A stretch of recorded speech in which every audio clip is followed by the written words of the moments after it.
Hello, Warren Township Schools community. This is Dr. Mingle, Superintendent, here with our weekly update for July 2nd, 2020. I'm happy to report that I'm here to share with you a proposed return to school plan at the very high level overview with you today, and that will be our focus for this week's update. As you know, our district vision for return to school has been to safely return all students and staff to the Warren Township schools. That means that our highest priority is health and safety, and that we must take care of those conditions first to be able to move on to everything else. A couple words of caution as we enter into this presentation. The proposed plan in the following slides is based on the best of information available to us as of July 2nd. This is based on the current guidelines from the CDC and the New Jersey Department of Education, and any other guidance or changes to that guidance may require us to make adjustments as we move ahead in planning for the first day of school, which is on September 2nd, 2020. This is a high-level overview only. Our return to school committees at the district and school levels will continue working on the many additional details that are needed before we can present a comprehensive plan to the Board of Education, which is expected to be voted on for approval approximately 4 weeks before the first day of school. Sharing this high-level overview today, before going through the critical details, is being done so that we can maximize opportunities for you to provide your voice and your engagement as we finalize our plans. We also want our families and our employees to be able to start planning for the most likely scenarios for the opening of school as soon as possible. There are 2 weeks between this presentation and the first day of school, and we are hopeful that by being out so early, 6 days after the New Jersey Department of Education issued its guidelines, that we are providing you with as much of an opportunity as possible to be ready for our kids and our staff to come back to school in the fall. We are governed by the New Jersey Department of Education plan called the Road Back, Restart, and Recovery Plan for Education. And in that plan, we are also told to follow the Centers for Disease Control and Prevention consideration for schools. The slides that are available through the community briefing will give you live links if you want to review those documents yourselves. These guidelines require all school districts to offer in-person learning for the 2020-2021 school year and give us a great deal of flexibility in how we do that so that we can provide for the health and safety guidelines required at the local level. I'm going to begin this presentation by taking you through some of the key parts of the New Jersey Department of Education guidelines. If you're already familiar with them, you're welcome to skip forward to our plan for returning. First of all, the DOE issued 10 conditions for learning, which are the minimum standards that we must meet in order to reopen our facilities. General health and safety guidelines say that we must follow CDC, state, and local guidelines. We also must provide reasonable accommodations for staff and students who are at higher risk, and that higher risk definition is found in the CDC guidelines.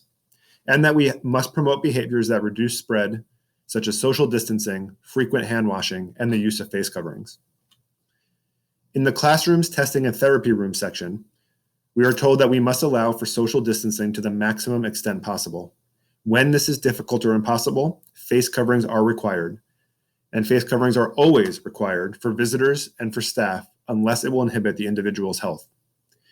We are also told that we must minimize the use of shared objects, ensure that our indoor facilities have adequate ventilation, prepare and maintain hand sanitizing stations, and ensure that students wash their hands frequently.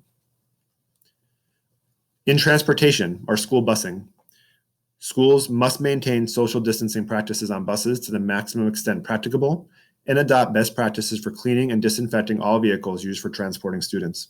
As you know, our contracted vendor, Dealman, has been an important partner for our community for a long time, and I'm happy to report that they have been part of these conversations with us all throughout the preparation. When maintaining social distancing is not possible on a school bus, students who are able must wear face coverings on those buses. There's a section for student flow, entry, exit, and common areas. We are required to establish processes for student and staff health screenings on a daily basis. This must include physical guides, like we might see in retail establishments, to help maintain physical distancing as people are waiting in lines for those screenings to enter a school facility to get onto a bus. When we can't maintain physical distancing, and you've now seen this repeated several times, we must require the use of face coverings. In the area of screening, personal protective equipment, and staff and students who might present symptoms of COVID-19, we must have a policy in place for how we will screen students and employees for symptoms of and a history of exposure to COVID-19. Anyone exhibiting symptoms, which might include a fever or the other symptoms that we know about, must be safely and respectfully isolated from others.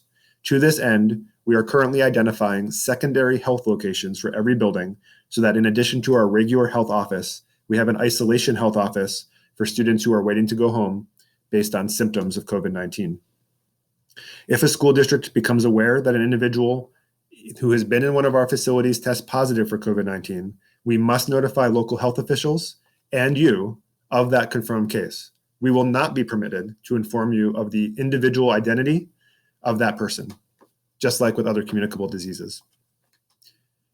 The district has an obligation to support contact tracing by helping to coordinate efforts with our local health department via our school nurses, so that we can also educate the broader community about the importance of contact tracing. As you can imagine, our physical facilities need additional cleaning and heightened sanitizing procedures. In addition to our regular high standard for cleanliness in our facilities, we also must develop a schedule for increased routine cleaning and disinfecting, especially of frequently touched surfaces and objects, and we will sanitize our bathrooms frequently throughout the day. Meals are a unique aspect of the Warren Township Schools experience, and there are unanswered questions at this point about the role of food days in that process. But I am working directly with a representative of our PTOs to solve those problems so that we can continue partnering with our local vendors to the greatest extent possible. If we use our cafeterias versus using other spaces for food, we must stagger the eating times to allow for social distancing and disinfecting between groups.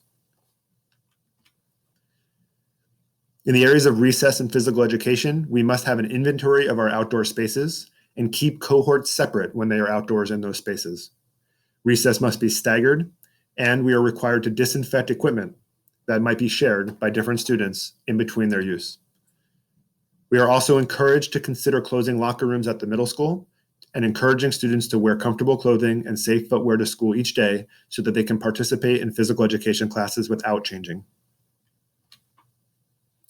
And in the area of extracurricular activities and outside school hours facility use, any extracurricular activities, including sports, must comply with applicable social distancing requirements and hygiene protocol. And if we choose to allow external organizations to use our facilities, they must follow the same guidance we follow during the school day. Beyond those 10 sets of minimum standards, there are several other areas which I am not going to go into today, but we will address in the future. Things like our school climate and culture, how we support students with academic and social emotional needs, where we wrap around things in before and after care or programs, how we deliver food, and childcare needs for both families and staff members. We will be working on scheduling, staffing, and athletic schedules as we work through our process. We must ensure the delivery of special education and related services to students with disabilities, address areas of need for technology and technology connectivity, think through our curriculum and instruction from both a procedure side and also from a what will be taught and how will it be taught, as well as conduct assessments to find out if there has been learning loss and if so, where, and then what we do about it. And all of this requires us to make sure our staff has the most up-to-date training and professional learning necessary to do their jobs well, as we all expect of the Warren Township Schools. With all of this in mind, we developed several guiding principles to design our return to school proposal. First and foremost, we will prioritize the health and safety of our students and staff ahead of other considerations. In accordance with the DOE guidance, this means that we will encourage social distancing. We will discourage student cohort mixing, like those that occur for lunch periods, recess, and assemblies. We will encourage and improve hygiene practices. And we will do all of these things while taking into consideration the impact on the mental health and wellness of our students, our staff, and the wider school community. Our plan will rely on the most up-to-date scientific data and the professional recommendations from organizations across the world, while providing flexibility and predictability to families and staff members to the greatest extent possible. The words flexibility and predictability can be mutually exclusive. As you will see in the plan proposal, we have attempted to find the middle ground between flexibility and predictability to move forward in a way that is best for everybody. A month ago, I offered these scenarios as those that we were preparing ourselves for. Everybody knows what they are by now. This is pretty self-explanatory that either the kids are coming back or they're staying at home, or we're somewhere in the middle in a hybrid model, and that no matter what we do, we have to be ready for the possibility of going to virtual or distance learning at any moment. Based on all the guidance we have, our recommendation is that students return to school in an A-B hybrid model. I will go into much more detail about what that looks in just a few minutes. We also are maintaining an option for distance learning and preparing for the contingency that students who are coming to school facilities may have to go to distance learning on an intermittent basis. It is our recommendation that parents of all students in the Warren Township schools have the option to make the decision that is best for their family, to either send their students back to school in an A-B hybrid model or to keep their students home for the 2020-21 school year and engage in distance learning for the year. Employees that meet the CDC definition of higher risk would have the option to select either teaching in person in the hybrid model or teaching in the distance learning model for the 2020-21 school year. Other employees who do not meet the CDC definition of higher risk would be permitted to also make that decision if conditions allow. It's impossible to say whether we'll be able to make that accommodation for our staff until we know how many people are interested from both the student and the staff member perspective. All employees and all students will be prepared to move to distance learning in case health conditions require it. One of the big questions will naturally be, why can't we bring all students back in person every day? The Department of Education and CDC guidelines repeatedly emphasize the importance of distancing as a key strategizing for minimizing risk. Implementation of these policies and procedures require a great deal of space and personnel, much more than our current resources allow if all students are present at the same time.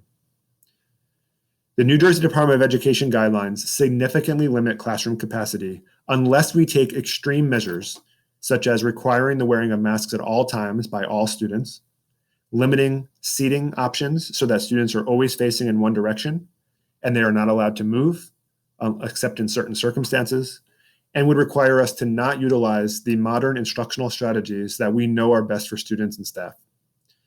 Therefore, it is our conclusion that returning all students to school full-time safely, if it's even possible, would require a significant degradation of services and experiences. It would not be the Warren Township Schools experience that people have come to love. Instead, we believe that the A-B hybrid model provides the greatest opportunity to support student learning and social experiences while maintaining our attention to safety and predictability. In the A-B hybrid, all employees, excluding those who are granted work from home accommodations, will report to work for the full contractual day each day. 50% of students per classroom will report to school for a full school day on an A-B rotation. That in-school time will include the range of experiences, such as recess, physical education, art, and music. By reducing the capacity of our buildings to 50%, we are confident that we can provide students with an excellent learning and social experience with maximum safety.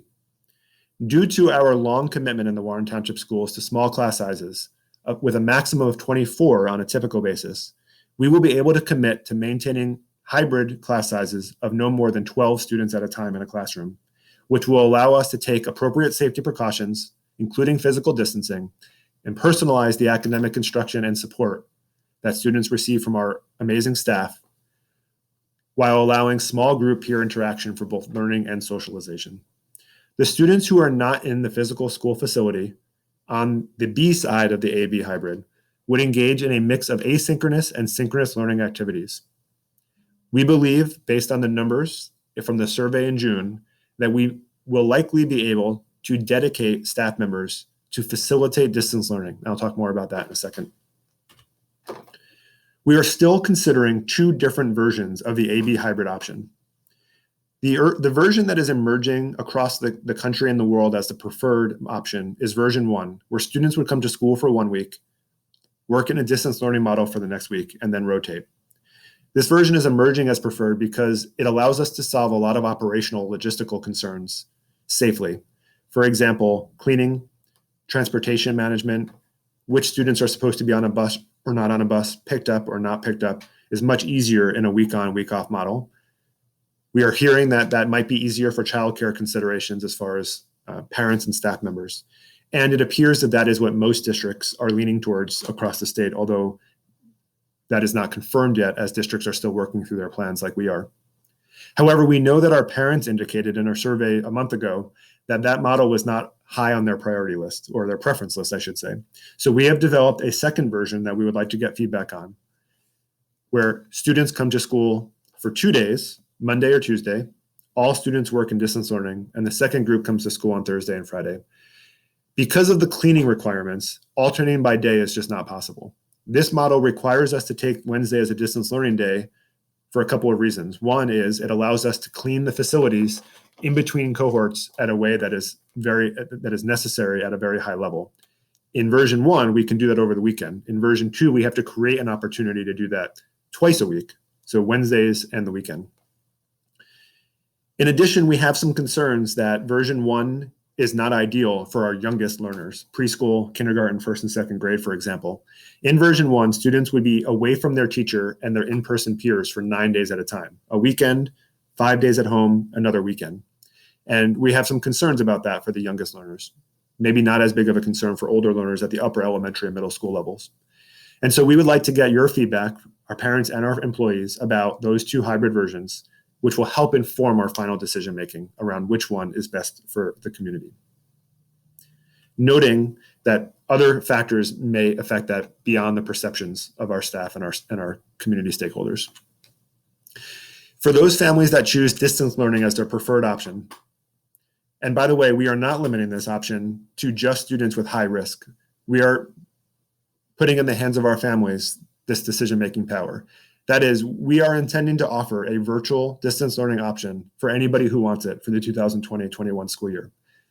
We think this will provide flexibility to families who can support their students being at home on the full-time basis, but who still want a Warren Township Schools experience.